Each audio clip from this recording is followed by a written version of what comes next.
Bien, a ver si pueden ver la pantalla.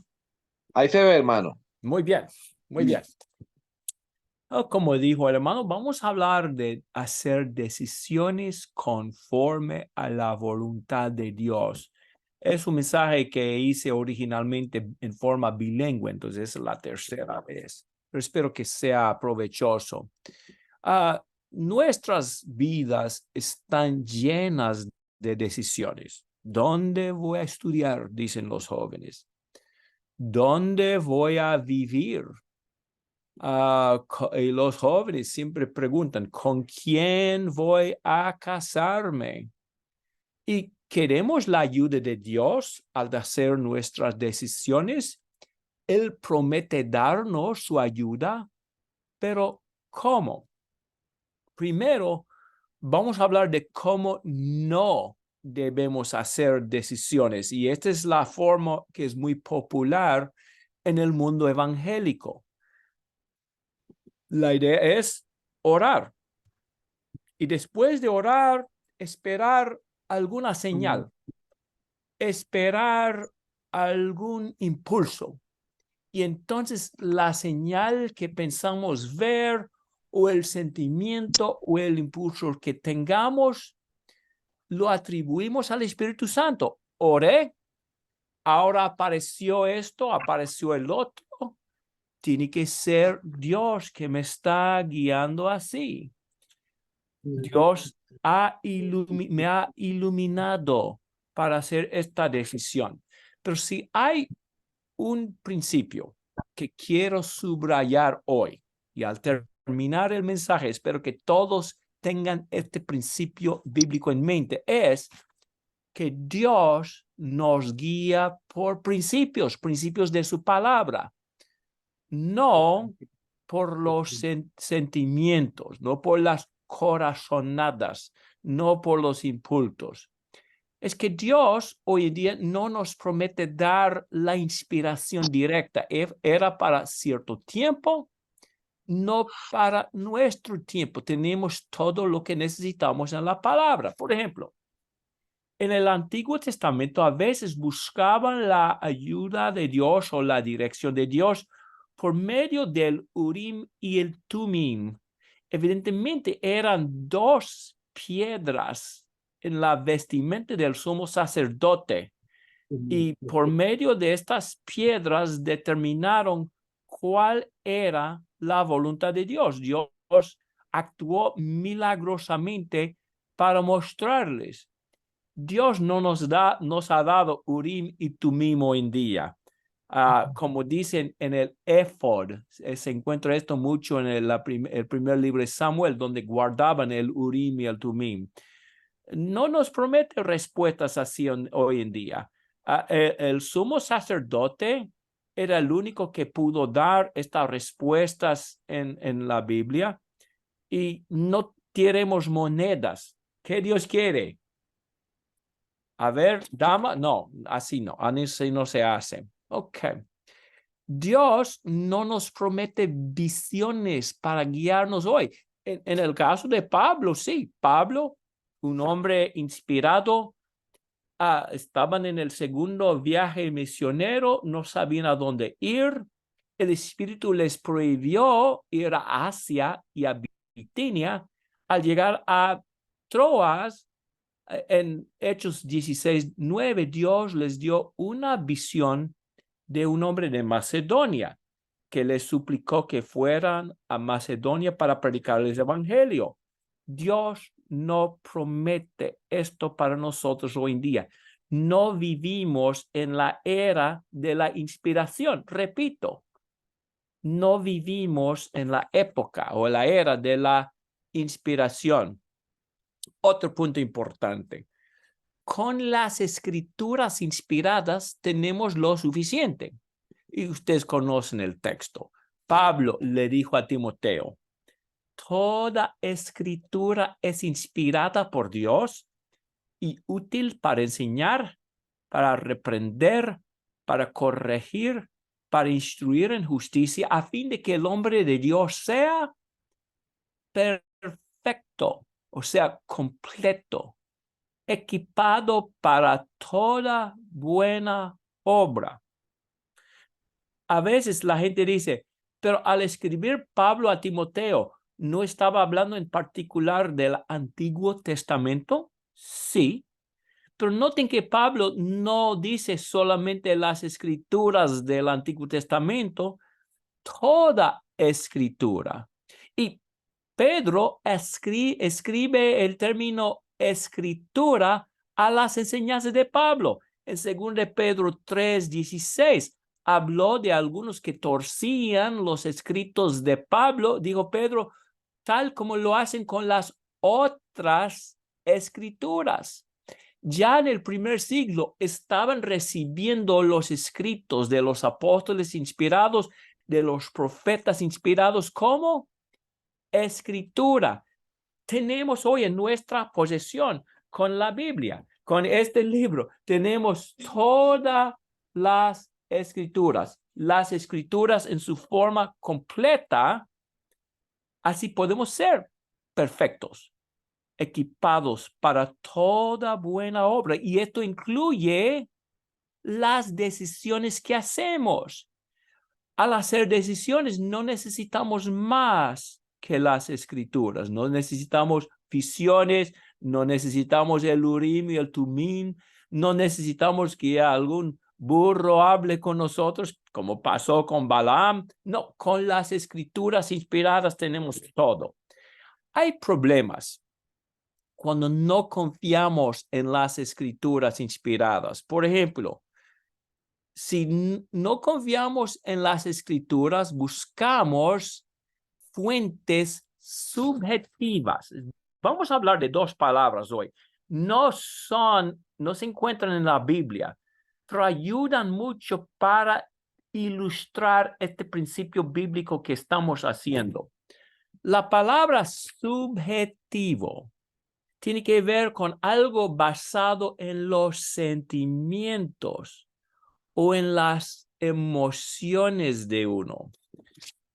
Lo objetivo tiene que ver con lo que se basa en hechos o en algo, una ley escrita.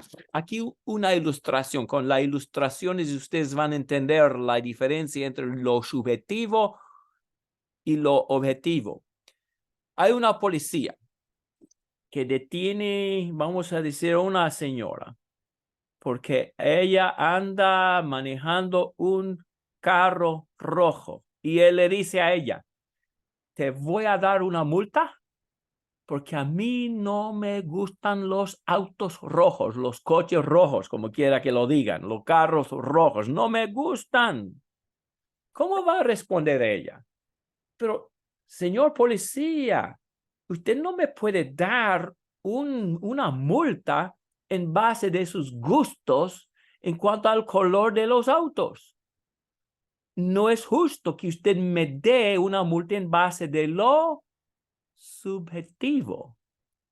Pero si la policía le dice a ella, le estoy dando una multa porque usted está violando el estatuto A, B de la ley de tránsito de este lugar y en mi pistola de radar vi que usted andaba a 140 kilómetros la hora. Y para ir tan rápido aquí, la ley dice que usted merece una multa de $100. Pero ¿qué está pasando? Ahora le está dando una multa en base de lo objetivo. Subjetivo, no me gustan los carros rojos. Objetivo, usted está violando una ley escrita y tengo la evidencia aquí con mi máquina.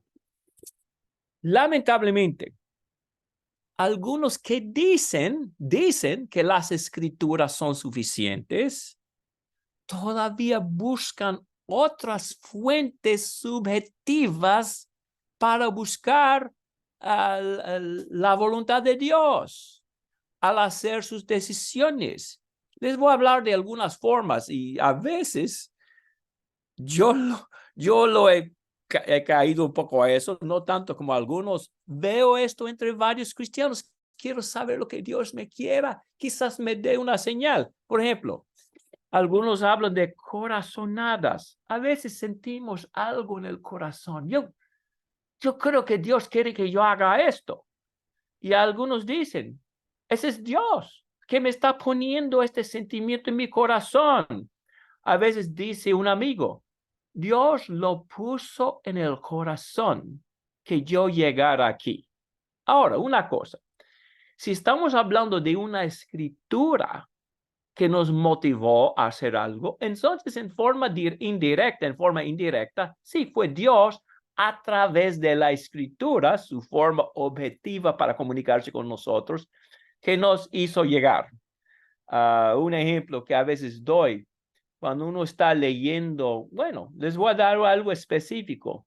Entre algunos muchachos, recibimos un reporte de la obra en Zimbabue, en África, donde hay mucha pobreza. Y el que nos dio el reporte nos dijo que muchos de los cristianos no tienen sus Biblias. Y los jóvenes, al pensar en esto, al pensar en el libro de Santiago, que habla de la importancia de ayudar a los necesitados, contribuyeron dinero de sus bolsillos y así pudimos comprar Biblias para enviar a Zimbabue. Eso fue Dios a través de su palabra. Pero estoy hablando de algo que no tenga nada que ver con la palabra. Por ejemplo, Dios me puso en el corazón comer pollo frito hoy o algo. No. Así no pasa. Otras fuentes subjetivas, voces internas. Y todos sentimos algo. A veces algo en mi mente dice, Gardner, vaya por ahí. Y algunos dicen, ese es Dios que me está hablando. Cuidado. Buscar circunstancias en la vida o mejor dicho, la iluminación misteriosa. Ay, ya fui a la otra parte equivocada de mis hojas. Ok. La iluminación misteriosa. Y una forma en la cual muchos piensan que Dios les ayuda. Sienten que tienen dificultades con un texto difícil y oran a Dios que les ayude a entender el texto. Luego, al leer el texto, sienten cierta iluminación interior al pensar en una interpretación que sea posible. Dicen, al pensar en esta interpretación, Dios me iluminó. Así eso fue Dios. Esta es la interpretación de Dios. Pero ustedes ven el problema. Otros hermanos igualmente sinceros sienten que Dios les ilumina, que el texto significa otra cosa. Así comenzamos a tener interpretaciones contradictorias. Sin embargo, todo el mundo piensa por la iluminación misteriosa que están dando la revelación que Dios aprueba. Y eso no es correcto. Cuidado con este tipo de concepto. Las indicaciones, sentimos que tenemos que hacer algo. Tiene que ser el Espíritu Santo. Las circunstancias. Hay circunstancias que aparecen en la vida, pero no necesariamente son revelaciones de Dios. Les voy a dar un ejemplo. Un joven soltero de como 30 años pensaba, yo no tengo mi compañera todavía. Pasó toda la noche orando a Dios que le ayudara a encontrar una compañera. El próximo día apareció la señorita bonita. Hola. Y él dijo, es ella. Yo oré toda la noche. Hoy aparece la señorita bonita. Es la que Dios quiere que yo tenga en mi vida. El problema es que mi esposa y yo sabíamos que no era así el caso. Conocíamos nosotros a la señorita bonita. Era muy inmadura en ese entonces.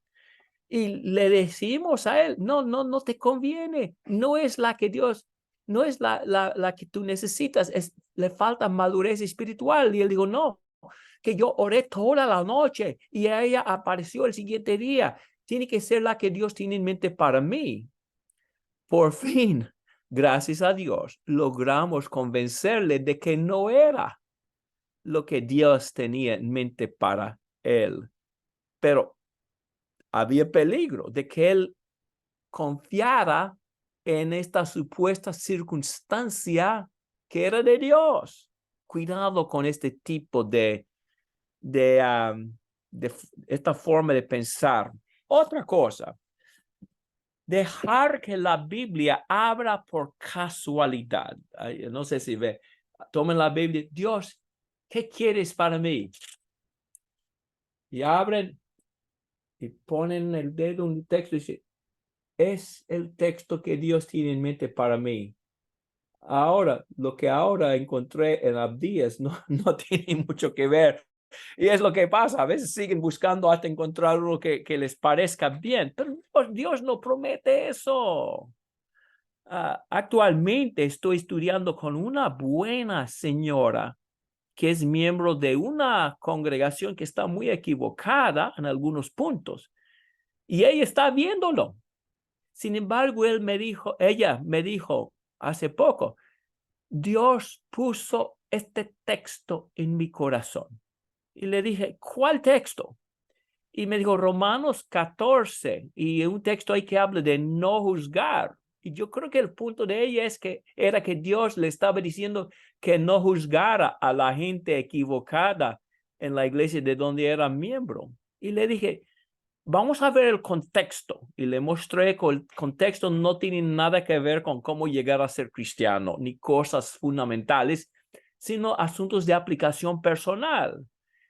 Le dije a ella, si un musulmán tomara este texto para quedarse en el Islam diciendo no debemos juzgar a la gente en el Islam, ¿tendría el musulmán la razón? No. Yo creo que le ayudé a ver que no fue, que no fue así que Dios le había milagrosamente puesto este texto en su mente. Pero así pensamos o así hemos pensado quizás alguna vez. Y por supuesto los sueños. Dios nos da su revelación hoy por sueños, nos ayuda a encontrar una decisión. Había un hermano en la República Dominicana que soñó con que iba a casarse con una hermana ahí en la congregación. Comenzó a coquetear con ella. Hola, tuve un sueño que Dios quiere que me case contigo. Y ella, por supuesto, por favor. Gracias a Dios que los hermanos le ayudaron a la hermana y le dijeron al hermano, Dios no nos habla así. Por favor, deje a la hermana en paz. Pero estas son fuentes subjetivas de revelación y hasta algunos que dicen confiar en la Biblia, confían en estas formas misteriosas de revelación y se equivocan, se meten en problemas. Bueno, si Dios no quiere que confiemos en sueños, en circunstancias, en la iluminación, misterio, etc., ¿cómo Él quiere que usemos su palabra frente a una decisión? ¿Dónde voy a vivir? ¿Con quién voy a casarme, etcétera? Ok. Cuando confiamos en los impulsos, hay problemas, hay conflictos. Nuestros corazonados e impulsos nos llevan en diferentes direcciones. Una ilustración. Una congregación evangélica necesitaba un nuevo local, un nuevo edificio. Uno pensó, Dios está poniendo en mi corazón que construyamos el local cerca del centro del pueblo. Otra señora muy sincera dijo, no, Dios está poniendo en mi corazón que construyamos el local ahí en tal y tal barrio. Y otro más dijo, Dios me da paz cuando yo pienso en un préstamo de $100,000 en una iglesia grande, imagino. Pero otro dijo, no, Dios no me da paz con un préstamo de tanto dinero. ¿Ve lo que pasa? Hay conflicto. Hay diferentes direcciones. Son fuentes subjetivas. Entonces, ¿cómo? ¿Cómo podemos con la Biblia comenzar siempre con las Escrituras? Y busquemos principios. Vamos a usar bastante ahora a un joven cristiano que quiere encontrar a una compañera para la vida. Dios da principios, no dice, fulana, mengana, no, da principios. ¿Y cómo los principios bíblicos pueden ayudarnos? Por ejemplo, a un joven que quiere buscar a un compañero para la Biblia.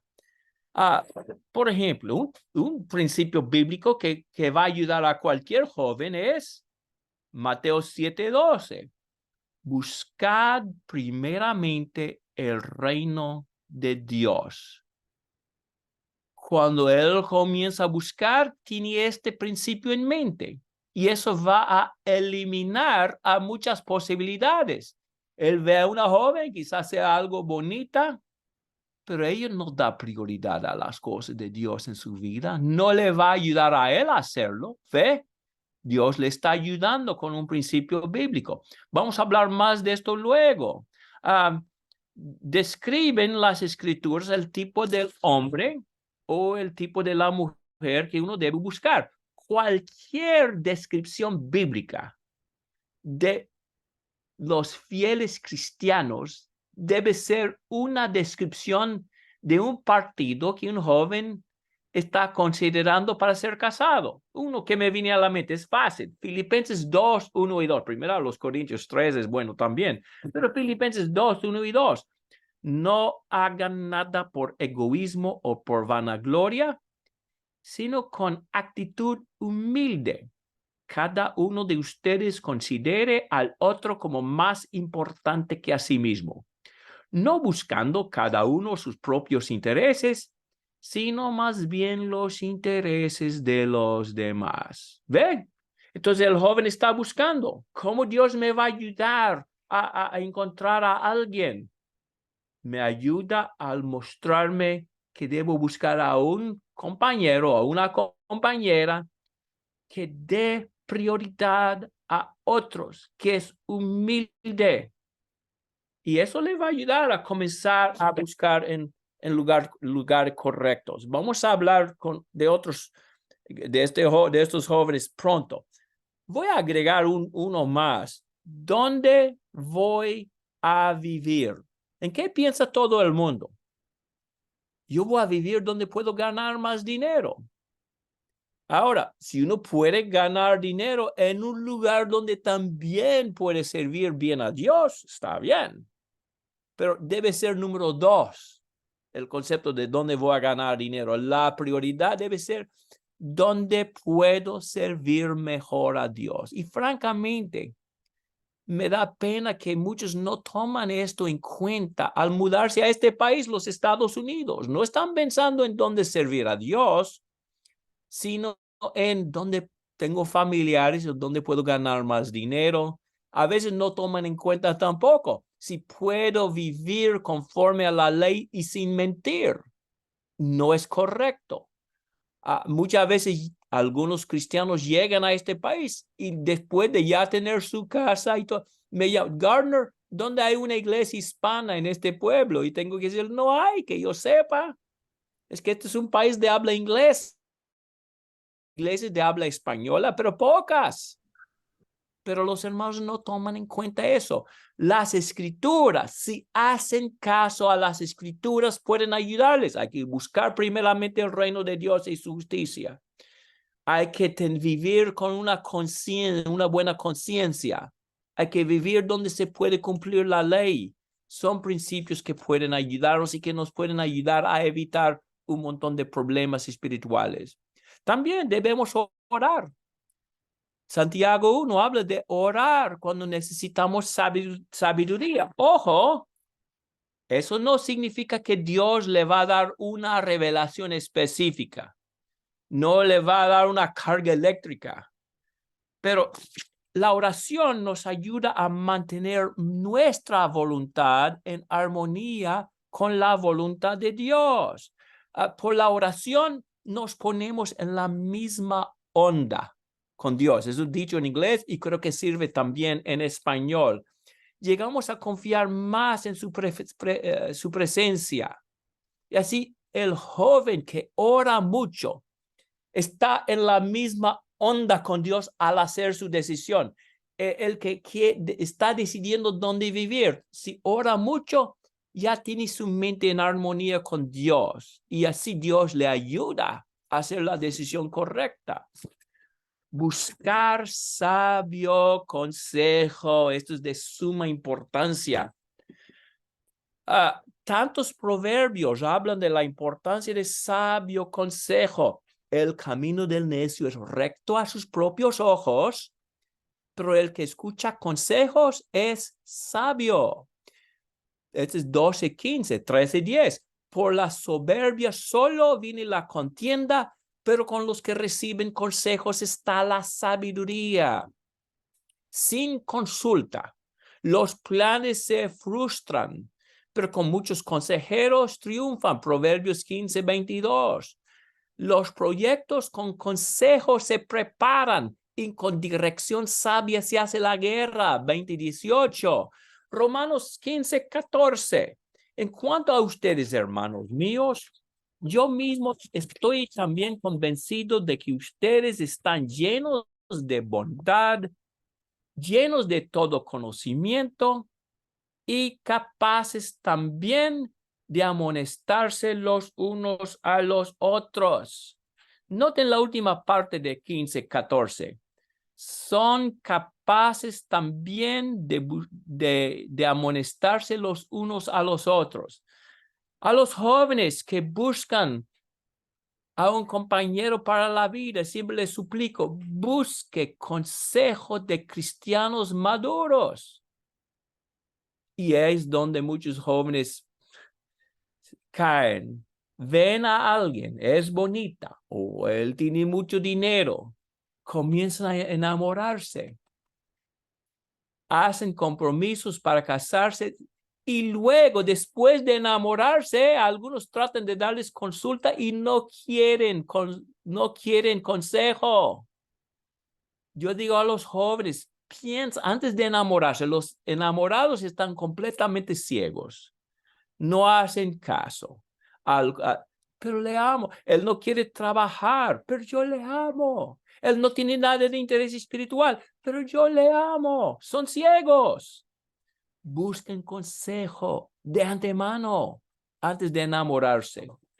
Si quiere vivir bien conforme a la palabra de Dios. Bien brevemente. Busquen oportunidades. No es que vengan directamente de Dios. A veces hay varias oportunidades y quizás 2 o 3 de ellas sean buenas decisiones. Hablemos más de esto luego, pero hay oportunidades, hay que buscarlas. El deseo para ser un obispo, uno tiene que desear este puesto. Si uno no desea dirigir himnos, no debe forzarse a hacerlo. Un ejemplo. Habilidad. No todos nosotros tenemos los mismos dones. Eso se ve en Romanos 12. No solamente hay dones espirituales, hay otros tipos de dones y no todos tenemos lo mismo. Yo conozco a algunos buenísimos hermanos, pero no conviene que dirijan los himnos porque no llevan ningún tono, no saben llevar un tono, que busquen servir a Dios de otras maneras. Y uno de los mejores predicadores que yo conozco, no puede cantar. Trata lo mejor que puede. No me entiendan mal, pero no trata de dirigir. Y ese es el punto. Cantemos. cantemos bien o no, cantemos con entusiasmo. Lo que más vale a Dios es el entusiasmo y no el tono. Pero para dirigir, tenemos que poder llevar el tono un poco. Ok. Este es el punto donde quizá mejor vemos estos principios. Primera a los Corintios 7:39. Dios nos da libertad para juzgar en base de todos los principios que hemos analizado. Vamos a leer el texto. Pablo está hablando aquí a las mujeres y a los varones, en partes también, pero en particular aquí de una mujer cuyo marido muere, que ha llegado a ser viuda.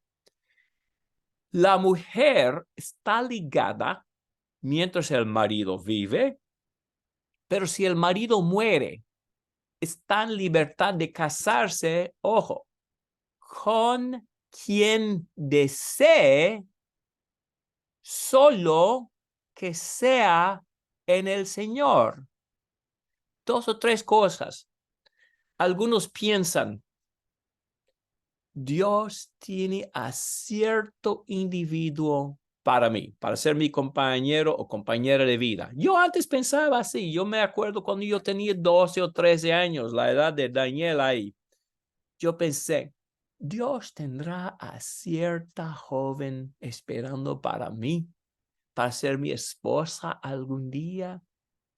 ¿Dónde estaría ella ahora? ¿Qué estaría haciendo esa joven que Dios tiene en mente para ser mi compañera? Ojalá que sea bonita. Pero luego, al entender principios como de este texto, Dios no tenía un solo hombre en mente para la mujer cuyo marido hubiera muerto. Estaba ella en libertad de casarse con quien ella deseara, pero una categoría Dios tenía en mente para ella. La categoría era en el Señor. Entonces ella tenía libertad de casarse con quien deseara, pero de cierta categoría en el Señor. Así es el caso hoy en día. Dios no tiene un solo pueblo donde Él quiere que vivamos. Él quiere que usemos nuestra libertad, que vivamos donde deseemos, pero que sea un lugar donde podamos servir bien a Dios, en el Señor, tomando en cuenta primero a Dios sobre todo. Y así es la decisión de con quién debemos casarnos. Dios no tiene un solo en mente o una sola, pero sí quiere que busquemos en cierta categoría, en el Señor, alguien que me vaya a ayudar a servir al Señor. Y también lo mismo con respecto al trabajo. Tenemos libertad para ganar el pan de cada día, como queramos ganar el pan de cada día. Quizás conviene ver si tenemos cierta habilidad para vender o cierta habilidad para construir casas o lo que sea, pero tenemos libertad. No es que haya una sola forma que Dios tiene en mente. Una señora nos dijo a nosotros, Dios siempre tenía en mente que yo fuera enfermera. Bueno, está bien que llegó a ser enfermera, pero si hubiera sido maestro en la escuela, no habría sido mal tampoco. Yo creo que ustedes ven el principio. Dios nos da libre albedrío para elegir con tal que elijamos conforme a la voluntad de Dios. Entonces, en resumen, ¿cómo Dios nos ayuda con decisiones? No por sensaciones, no por corazonadas, no por impulsos que tengamos, aunque sea después de orar, así no, sino con principios de su palabra y el consejo de discípulos sabios. Busquemos la ayuda de Dios así, principios de la palabra, consejo de discípulos sabios. Para algunas decisiones es muy fácil determinar cuál es la voluntad de Dios. En la vida debemos ir a Jesús. Dijo Jesús, vengan a mí todos los que están cansados y cargados y yo los haré descansar. Si no estamos en Cristo, por supuesto, esta es la decisión que debemos hacer. Buscar a Jesús como Él manda. y siempre estamos a la orden a cualquiera que quiera hacerlo. Muchas gracias, hermanos. Gracias por escuchar y devuelvo el micrófono ahora al hermano David.